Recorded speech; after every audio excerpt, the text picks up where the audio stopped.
नमस्कार मित्रांनो, आज आपल्याला नागपंचमीची एक खास शेतकऱ्याची कहाणी सांगणार आहे। आटपाट नगरात एक शेतकरी राहत होता। त्याच्या शेतात एक नागाचं वारूळ होतं। श्रावण मास आला आणि नागपंचमीचा दिवस आला। शेतकरी रोजच्या सारख्याच नांगराने शेतात नांगरायला गेला, पण नांगरताना त्याचा फाळ नागांच्या वारुळाला लागला आणि नागांची पिल्लं मेली। काही वेळानंतर नागिन आली। तिने पाहिलं की वारूळ कोसळलं आहे आणि पिल्लं नाहीत। नांगराला रक्त लागल्याचं पाहून ती खूप रागवली। ती शेतकऱ्याच्या घरी गेली आणि त्याच्या मुलांनाही बायकोलाही दंश केला। सगळे मरण्यास आले, पण नंतर तिला समजलं की शेतकऱ्याची एक मुलगी परगावात आहे। तीच त्या मुलीला दंश करण्यासाठी निघाली। ती त्या गावात पोचली जिथं त्या बाईनं भिंतींवर नागांची चित्र काढली होती, पूजा केली होती आणि दूध नैवेद्य दिले होते।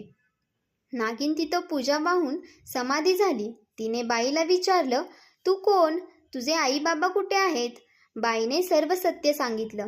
नागिनाला फार वाईट वाटलं। तिने त्यांना जिवंत करण्याचा उपाय सांगितला आणि अमृत दिलं।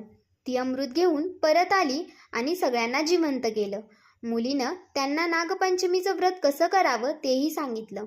नागपंचमीच्या दिवशी जमीन खणू नये, भाज्या चिरू नयेत, तव्यावर शिजवू नयेत, तळलेलं खाऊ नये आणि नागोबाला नमस्कार करावा।